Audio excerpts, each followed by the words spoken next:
Welcome to the Academy for Environmental Leadership podcast.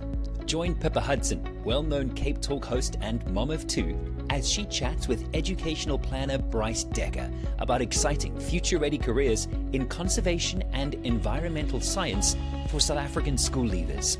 Brought to you by the Academy for Environmental Leadership, with top courses offered from their beautiful Orange River campus in the Northern Cape. Thanks everyone for joining us for today's episode, and let me say a special warm welcome to our guest Bryce Decker, who is a Durban-based educational planner, and Bryce really specializes in helping students in high school with their subject choices and also with guidance towards the path after high school. That might include assessment of skills and strengths. It might include advice on possible paths to tertiary study in many different formats. But he also offers assistance to students seeking entry into professional areas of study. Bryce has a master's degree in industrial psychology, and it's really great to have you with us today, Bryce. Welcome to the podcast. Well, thank you so much for having me, Pip. It's a pleasure to be here. Thank you. Let's maybe begin by trying to understand the bigger picture here. Bryce, imagining a future in conservation ecology specifically, or something in the environmental field, it's not just about loving the outdoors or potentially wanting to work with wildlife. These are actually really essential fields when one thinks about careers that are going to be future focused. Can we maybe start there? Can you explain why these fields are going to become so increasingly important going forward? Yeah, I mean, I think if we reference that World Economic Forum report that was published this year, I mean, I think if you look at the top trends reshaping work, well, certainly when they interviewed leading companies, I think there was over 800 or so companies that they interviewed. I think when they looked at those top trends, I mean, climate change mitigation was a big focal point. And I think the stats was something like 47% of the audience felt that would be a top trend going forward. So anything with climate change, anything with conservation ecology, I suppose looking after the planet at face value, obviously for the obvious factors around, the things that we see all day, is obviously going to be very prevalent going forward. But I think also probably, if you look at the generational theory, I think the students in grade 9 at the moment would probably be classified as the Generation Z or Z, for my lack of proper terminology. But the truth of it is, I think, they're entering the workforce and there's a lot more social consciousness about them, So I suppose they're wanting to have purpose in their careers. They want to have meaning, and they certainly don't want a copy and paste generic kind of approach to helping them with their career choice. So I suppose there's a combination of, I suppose, the type of people entering either study or tertiary and the workforce. I suppose it's a factor of that, as well as the obvious signs that we see around us and the importance of saving the planet, Yeah. I mean, the sad reality is for many of them, they've witnessed it at first hand. I mean, Bryce, I'm thinking of any teenager who was in Cape Town with a brain in their heads a couple of years ago when we faced the water crisis in the city, saw it firsthand, the reality of why we need to be acting fast and acting decisively now to change the way we treat this planet. I mean, there's nothing quite like that kind of lived experience to drive home how seriously we need to take it. Yeah, absolutely. I mean, I think even in Durban, you look at the floods that we've had recently, but a year or two ago, I mean, kind of our whole house was flooded, and I suppose you're right. It's so much more prevalent for them. Hey, it's a lot more obvious maybe than what we knew growing up. Yeah. At the moment. Okay. Yeah. So then clearly there's no disputing that the world has need of these skills and of people with these skills working in these fields. But then how they get to acquire those skills it's really not a singular pathway. And I think this is something we really want to emphasize today. Obviously, one option is to go to university and study for a degree, for example, an environmental science degree. But I think we also need to address the elephant in the room here before we talk any further about the pathways into these careers. And that elephant is that the reality of the number of applicants aspiring to university study versus the number of opportunities available to them is so unbalanced. If we look at last year's matric class, for example, the end of 2024, there were 340,000 matriculates who graduated with a bachelor's pass, technically enabling them to move on to university. But when you totaled up every single available first-year space at all of South Africa's public institutions, public universities, that is. There were only roughly about 200,000 places. So anyone can do the maths there. There are 140,000 missing middle kids there who might have got a bachelor's pass but wouldn't have got into university even if they'd had the means and the desire to get there. Now, obviously, those are figures across all universities and all degrees. But Bryce, let's talk about how that big picture affects learners wanting to go into environmental studies specifically. Yeah, I mean, just to comment on that, like I actually saw that stat the other day. A friend of mine sent me kind of all the acceptance rates with South African universities. And I think it hovers I think if you do the maths with all of them, it's around like 5 to 10%, if not low, you know? So Sure. you compare that kind of just to give you a little bit of perspective at places like those Ivy League universities like Harvard and Yale. I mean, their acceptance rates, 2.5, 5%, you know, like anything below 5%, you must know that this oversupply of kids wanting to study, it's a massive problem. Yeah. I mean, I think, you know, there's different approaches to studies. And I mean, I think, you know, certainly what I've certainly helped me frame the conversation quite nicely is I think, you know, to look at your approach to finding a career in both two kind of big frameworks. One kind of proposition is this idea of converging on an outcome, and the other being, you know, a bit more of an emergent approach towards your career, your studies. And I think both have validity. But if you look at, I think, environmental studies and specifically around that, you know, the advantage of a lot of the choices you've got, Academy of Environmental Leadership being one of those choices, is that you're converging to a point, to a degree, and you're leaving with a qualification that will certainly kind of help address some of those dire needs that we spoke about at the beginning of the conversation. So I think certainly there's a big place for, you know, options where you can kind of fulfill a need in our society. And I think certainly when it comes to the environmental or sustainability types of tertiary choices, there's no one size fits all. I think there are convergent approaches that will work for certain students. And if one wants to take an approach of, and it's very common, I think a lot of the work that I do is kind of just allaying parents' concerns that when you start university, it's not always a linear path. It's not always having to know your career from the outset of first year. And things do change. But I think, you know, as you start to kind of get into that bucket of environmental sustainability, it's interesting how it kind of stretches across all faculties at university. You know, if we look, for example, if I was like a PPE type of person and I wanted to do a philosophy, politics, economics degree, I can get into the policy stuff around environmental sustainability. On the other end, I can be a chemical engineer and, you know, have the skills and the analytical ability to make sure that whatever you're doing, you're not hurting the planet through harmful emissions of fuels, etc. So it does stretch across all faculties at universities if that's the route that you want to go. But I think the nice thing is that there are an array of choices and there are some nice convergent approaches to fulfilling a need. That's such hugely important advice, that there is not one fixed pathway into this environment, and that if this is what you want to do and are passionate about making a difference to the planet, it's not the end of the world if you're not accepted into the pure specialist environmental science degree, for example. I love what you've cited there as the examples of other ways into it. Of course, the other thing to say, Bryce, is that university alone is not the only path to a career in this space, not by a long shot. Can we talk a little bit about some of the alternative study paths that might lead you into an environmental field outside of the university environment? Yeah, I mean, I think the one that comes very obviously to mind is I think the world of tech can really kind of, the way that you can utilize tech in the environmental sustainability landscape is actually pretty novel. I think it's something we've probably got to get our heads around a little bit. But for example, something like IoT, I just love that concept, you know, for example, using the Internet of Things to put a little microchip in a rhino so that you can track its patterns, you know, or like a little chip into a shark fin to make sure that you can understand its migration patterns and pull data to understand what's happening in the environment.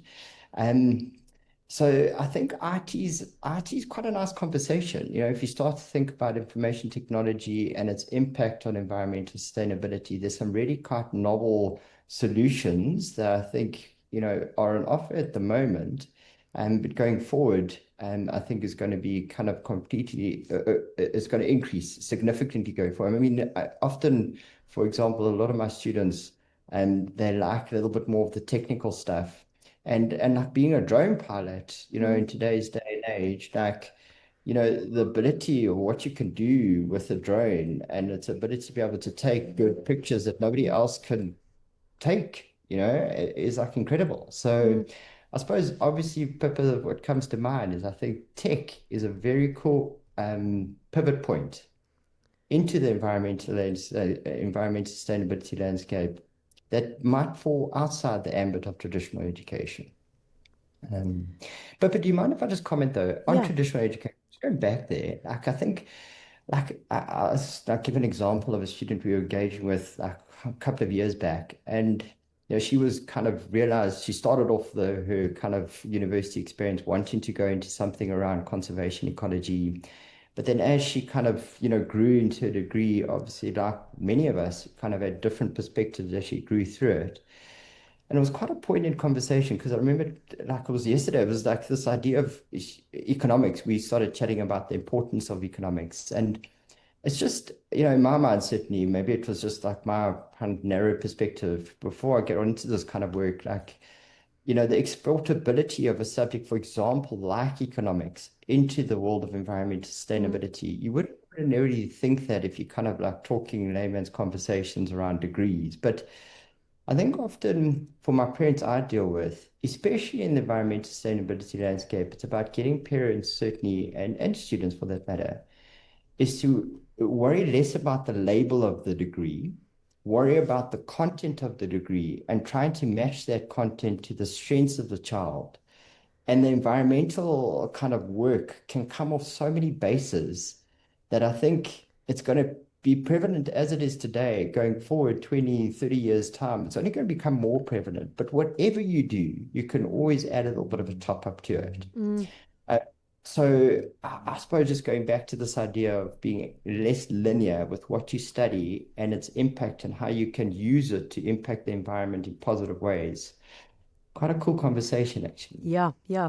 It also, I just want to circle back to say one thing is that there's so many, and I understand how it happens, but there's so many parents in particular who are fixated on the idea of my child must go to university, they must have a degree to fall back on. And we're too quick to sell short the other pathways of tertiary study that don't have necessarily a university behind them. I'm thinking the TVET colleges, the technical colleges, many of which are offering diplomas in environmental management, agriculture, conservation, ecology. There are pathways through there into being placed in internships, which give you hands-on practical experience.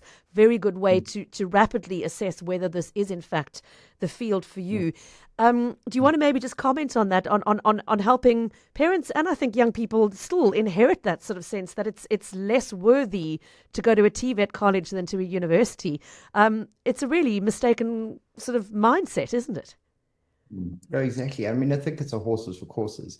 But I just love what you said there, though, on the ability sometimes for students to test the waters as to whether it's something that they actually want to go into or not. I mean, I think, the more TVET colleges have a nice, as you mentioned, nice practical application.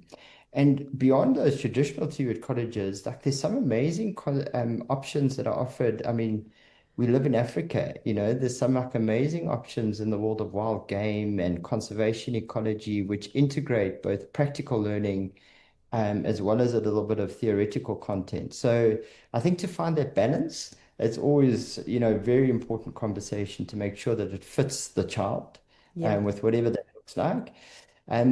And I think, you're going to get increasing opportunities for a student, for example, if they think that in a conservation, let's say, for example, conservation ecology, they think it might be for them.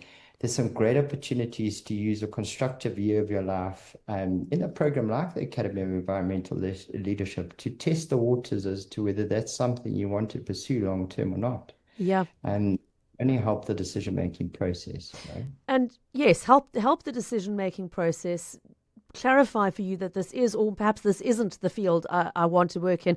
But also, I mean, Bryce, just those kind of programs, if you're using a volunteer year, a gap year, if you're using it constructively and planning it constructively, it's never a wasted year. Even if you get to the end of that year and go, you know what, I've spent this year and it's clarified for me that this is in fact not what I want to do with the rest of my life. You've learned so many other more intangible lessons along the way. The life skills that are acquired during programs like that are often as important as the sort of theoretical knowledge, don't you think? Yeah, absolutely. And I mean, I think you touched on it, hey? Like, I mean, I think the advantage of a gap year program is that it helps you grow and mature and test the waters around some of the ideas that you may have, which, let's be honest, at 17, 18, isn't often crystallized, But I love what you said around the structure of a gap year, because I think there is a danger in a gap year to get lost in the system in life if there's no purpose to it. And I think, I remember getting into this work and I was always like, oh, no, geez, man, just avoid a gap year. And I think it was coming from a good place, it was coming from this place of, geez, the risk of you getting a little bit lost in the system, is greater if you do take a gap year. But over time, kind of, stewing on the thought and getting feedback from students who have taken a constructive gap year, I think the imperative word is constructive. Yeah. And as you said, if there's like a beginning and an end point, and there's a plan to it, and there's an objective to be gained from it, it can work 100%. But I think the danger sometimes is, sorry to talk about the negative aspect, is just be careful of a gap year that isn't structured, that doesn't have a purpose to it, because there is a very real danger that a student can get lost in the system if they take that approach. So just bear that in mind. If it is something you're contemplating, really think carefully about what can be achieved in that year. And it's not necessarily only about the internship or the learnership, or, I mean, a wonderful opportunity like going to the AEL campus on the banks of the Orange River, something like that. Obviously, a very structured program that can help a young person really test the waters and find out whether this is what they want. But even if it's, doing short courses online, it's we're talking here about having a plan of what you want to achieve in that year. It's not just a mindless, well, let's float along and hope that inspiration will strike at some point in this year and let me know what I want to do for the rest of my year. I've seen kids do that version and end up a year down the line, no sort of clearer on their pathway than they were at the start. Whereas I've also seen kids who, right, we're doing this course, then I'm going to do that online study. I want to learn how to code in Python. I'm going to set myself the target of meeting a certain level in that by halfway through the year, etc. And setting themselves focused goals, I think, really can turn it into a very helpful year rather than the wasted year I know a lot of parents worry about. Okay, so just to flag again, if we circle back to the conservation field specifically, you've got university options, you've got your TVET and technical college options, you've got programs like Working for Water, Sandparks, WWF, etc., many of whom offer learnerships and internship opportunities. You've got the Academy for Environmental Leadership, who offer that higher certificate in conservation ecology. So there are lots of options. The big message today is it's not a one path future, and you need to find the one that's going to work best for you. So the message clearly, Bryce, also is don't lose heart if you don't get into the first choice. If your dream was the university degree in environmental science and you didn't get a place, it's not the end of the dream. It's not all fall down and have to change your direction. It just means you've got to find a different pathway to get into that dream. So thank you for highlighting those different options. With all of that in mind, and with the hope in my heart that a young person listening to this is passionate enough to find a way into the field if that's what they want. Let's talk about the options that wait them in terms of job opportunities. A lot of people will have a sort of a vague idea that they want to work in this space. They want to make a difference. They want to work with helping the planet to heal. They want to work with wildlife or in the outdoors, for example, but without really understanding how broad the spectrum of job opportunities is within that context. Do you want to talk a little bit about the types of jobs young people should be aiming for in this sector, and also about how those are changing all the time? Just, Pippa, there's a great point you mentioned, and I just want to quickly just make sure whoever is listening that we just stress this. Please, when it comes to environmental sustainability work, my encouragement would be not to ever choose a degree on what it's called. look at the content of the degree, because, it's all very well like, hey, I love to save the planet. And often, if I'm honest, I see a lot of my students in grade 9, they'll say to me, Bryce, I want to be a marine biologist, And it's quite a topical career conversation, of course. But and whilst the intent is novel and the idea, of course, is brilliant, but the practicalities of it isn't always what the student wants. So, for example, I can do a BSc in environmental science, but if I'm hating physical science at the moment at school, why am I going to put myself through that? So my encouragement is just probably piggybacking off what you said. Like, I think importantly, I would look at my degree.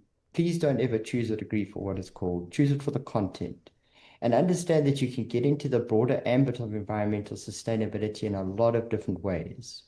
So, I mean, I think there's always, if you see a degree, if you are going to go the more traditional route, as looking at it a little bit more of a leveled approach as opposed to an undergraduate degree is going to define my life. Then it starts to put pressure on you, or at least takes the pressure off you from the outset of your degree to have a completely crystallized view. And you said it earlier, like the gap year. I often say to my students, like, geez, you know what? If you're going on a gap year to find that perfect career at 17, 18, you might be looking for the pot at the end of the rainbow that's not going to come. The better for and the purpose of that gap year, if it's to reflect on yourself and what you're about and build some skills and build understanding about what makes you tick, your heart is in a better place than looking for an outcome, which might be misleading because you're basing it on what it's called and you've got no kind of passion for the journey of getting there. So I think just as a point of that, I think it's important just to consider not labels, consider the journey and understand that there are different ways to get into the broader ambit of environmental sustainability work. With that being said, though, in terms of kind of going forward, I mean, maybe if you don't mind, let me just talk like in terms of degree structure, and then we'll talk careers in that ambit later. Because I think if you look at, I mentioned it earlier, but it's perhaps just worthwhile just reflecting on, different types of trends. And I mean, things like, for example, climate change and how you can impact it and how it can stretch across different faculty choices. So I think important when you're starting to study and you're wanting to go into something around the bucket of environmental sustainability, I think interfaculty choices are very, very cool. The ability to be able to, like, for example, I mentioned it earlier, PPE by principle, philosophy, politics, economics. If that's interesting, it's a great spread of different subjects, but you can very much go into the policy work around sustainability studies, public policy. You can even pivot from that base into things like environmental law. If you look at, the more traditional sciences kind of degrees, obviously there's some great degrees in environmental science, conservation, ecology. Just a little nudge sometimes when you're looking at the interfaculty kind of mindset, and you're looking at a science degree, just don't ignore agricultural sciences degrees. I love them. I love them because of the interfaculty nature. And I mean, I think a great credit to a place like Stellenbosch University is the variety of subject choices you can integrate into your degree in an agricultural sciences degree is like amazing. That degree that they've got in conservation ecology, where you're doing conservation ecology, but you've also got a little bit of economics built into your third year, is a great example of how to build an interfaculty choice for yourself. I mean, I think the options around engineering are always going to be quite topical. And I think if you can build analytical skills, which is one of the big focal points kind of going forward into career choice, I think engineering can be a fantastic, kind of pivot point to develop the required analytical skills to get the forefront of renewable energy and environmental sustainability work. I think commerce, I never knew this, but it's always fascinating to me of how ESG, and often say to students of mine, like, who have a bit of an interest for the environmental work, but love also earning, they watch Wolf on Wall Street, Pippa, I'm sure you can relate. Age, children, but like they like investments and they like kind of all those movies around it. But the ESG work that you can pivot off your like kind of CFA type of qualification. So hey, listen, I'm not going to give you money until you show me that you're not hurting the planet. It's like such a cool piece of such a different undergraduate degree. And then I think I mentioned it earlier, and I won't labor the point, but I think in the world of tech and GIS and the integration, and again, going back to the interfaculty choice, integration between computer science and geography and environmental science. Such a beautiful integration of subjects, number one. But number two, in terms of career, I think going forward, certainly with climate change, as much as there's a place for getting on the ground and understanding, what's happening, at a basic kind of day-to-day level, I think computers are only going to be able to help us with data and interpreting that data and I think, to be honest, I think if you're looking at geography today in the absence of computer science, I think it might be limiting those long-term Yeah, choices you may have yeah. in terms of your choice. You only need to think about something like the fight against poaching, Bryce, to look at how much data changes the picture. Your ability to fight it rests so much on what you know about where it's happening and where the market is sending it and where demand is coming from. And the more data we have to help understand that picture, the more equipped we can be on the ground to actually deploy resources in the right place to fight it. I absolutely get what you're saying, that the one without the other is actually quite sort of short-term thinking. So, I mean, that's a very neat demonstration to circle back to this question of what the jobs of the future look like. I mean, you've alluded to it there. The jobs that these kids are planning for and starting to map a path towards are not the same ones their parents did and their grandparents before them. It's a very, very different world. In some cases, very difficult for parents to navigate the space and know how to advise, Bryce, because we are sending them into jobs that don't exist, certainly didn't exist when we were at this position in life and might not even exist yet. But we need to be helping them collect the sort of bouquet of skills that will enable them to pivot into those jobs one day. Do you want to talk a little bit more about some of the essential sort of tools in the toolbox that will help sort of future-proof these kids, even if we don't know precisely what job they want to do one day?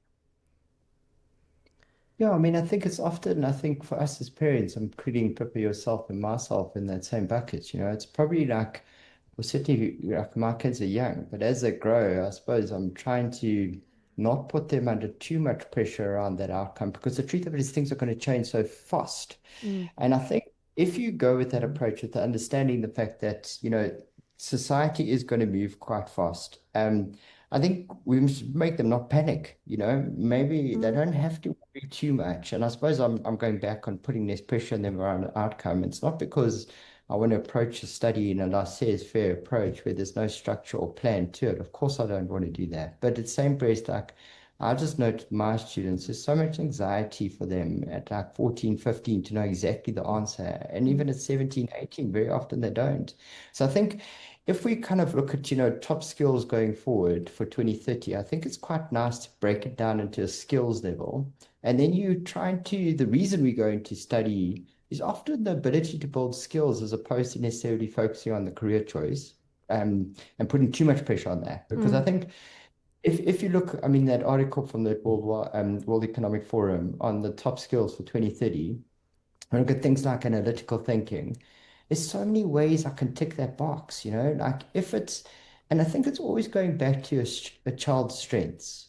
Like obviously we know big data is going to be a big important influencer going forward. But not all of us have that maths ability and computer science kind of know-how to be able to do a data science degree at Stellenbosch University. You know what I'm saying? Like, or certainly not at 17, 18. We don't have the confidence for that, for like a degree with AP maths on steroids.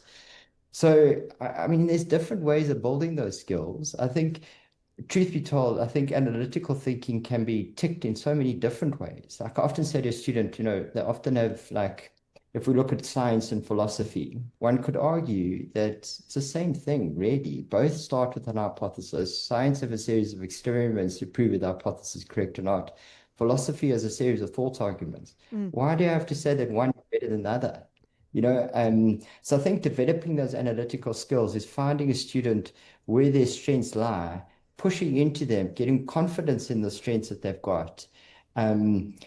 Resilience and agility was another big kind of focal point going forward. And I think the ability sometimes, often, when you're looking at a degree or a qualification, whether it be 1 year, 3, 4 years, 5, 6, 7 years, I think it's got to do with often it teaches you a little bit of resilience to persist through on what you start. And that's an amazingly important skill going forward.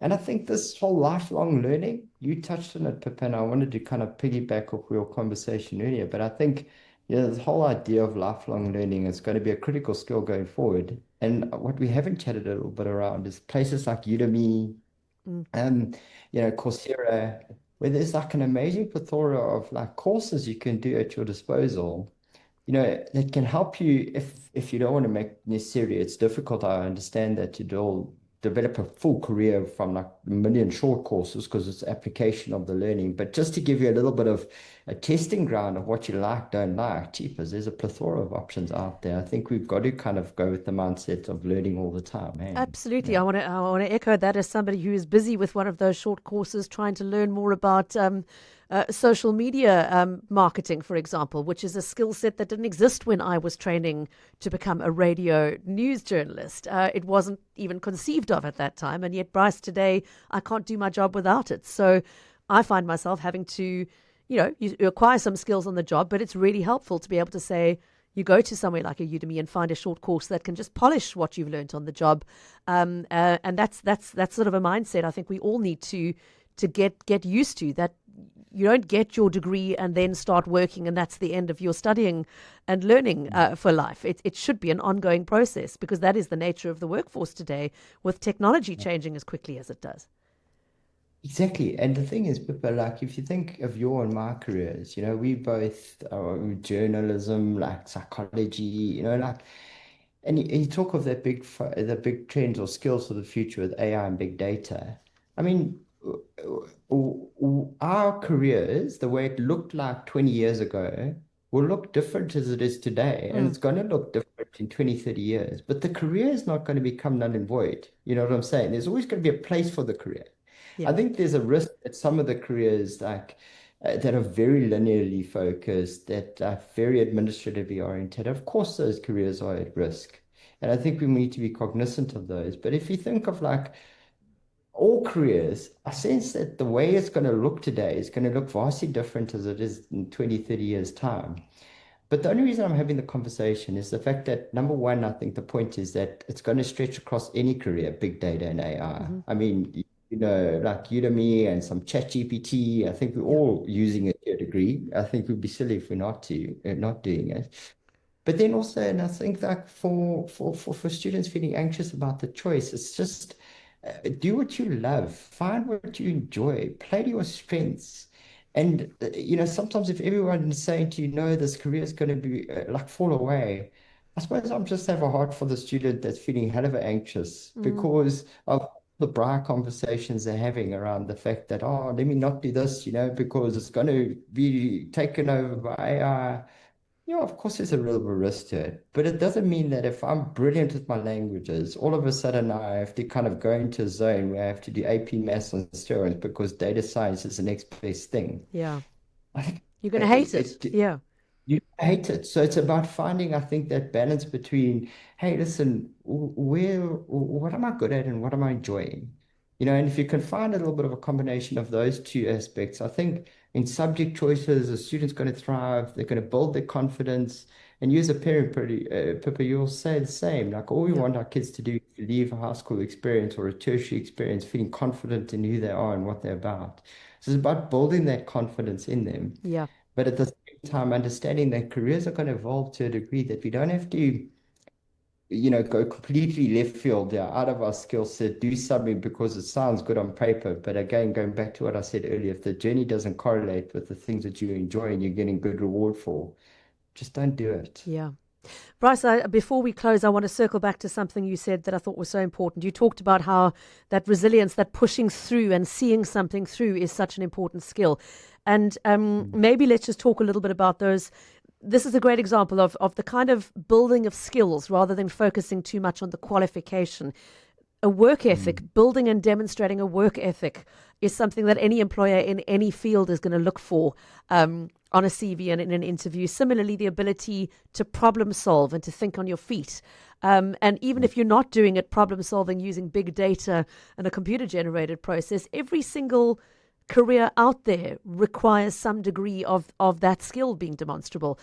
Bryce, I mean, I guess the message I'm trying to say here is to parents and learners, don't freak out too much about the how you're building it. Just know that you're choosing something that resonates with you, that you're passionate about, that you can apply that kind of work ethic to. You are going to build those skills along the way, even if it's not necessarily the straight arrow path of a degree that gets you, spits you out with a certificate at the other end.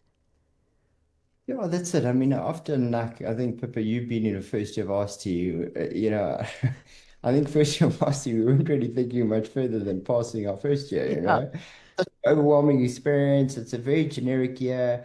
And I just want to mention, I think specifically for our South African audience, I think sometimes like there's because if you go to the States, you've got that very liberal arts type of education where it's kind of a little bit more of an eclectic mix of some interfaculty courses.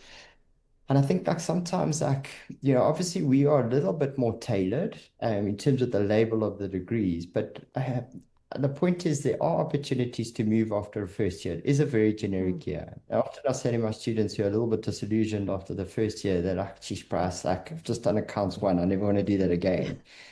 That's okay, like the point is that it has developed those resilience and the resilience that you need to push through. You've developed a type of thinking, a way of thinking, a framework to tackle problems. And I think the truth of it is that if you see it like that, and you see degrees in context of levels as opposed to necessarily labels, I said it earlier, but I think you kind of always got to kind of focus on that journey and making sure that you get the alignment between something you enjoy, that you're good at, and I promise you the outcomes will generally take care of themselves.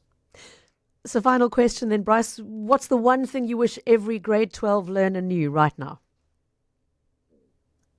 That they don't need to panic, that tackle your application process with a methodology in mind, have some principles in place to take the heat and emotion out of making the decision, that if you get into the course of choice, that's brilliant.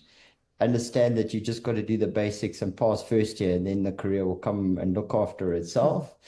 And if you don't get the choices that you want, understand that life has not come to an end. There's a home for everyone. There are opportunities for everyone.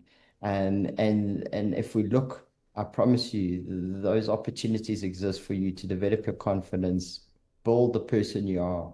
And if you do that and focus on the intrinsic kind of motivation of why you're doing what you're doing, employment opportunities will follow you.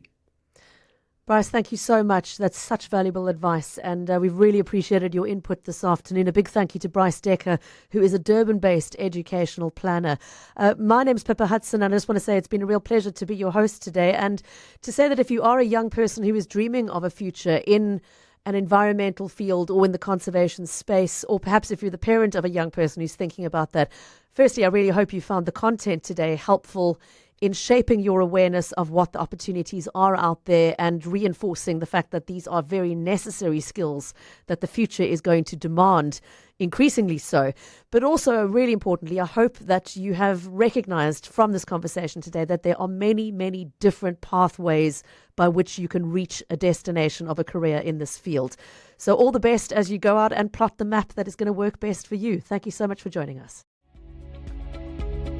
Thank you for joining us on this journey into future-focused careers and study paths in conservation, ecology, and environmental science. For more information about courses, applications, and life on campus, visit www.ael.ac.za, the Academy for Environmental Leadership, where passion for nature becomes purpose. Until next time, stay curious and keep exploring.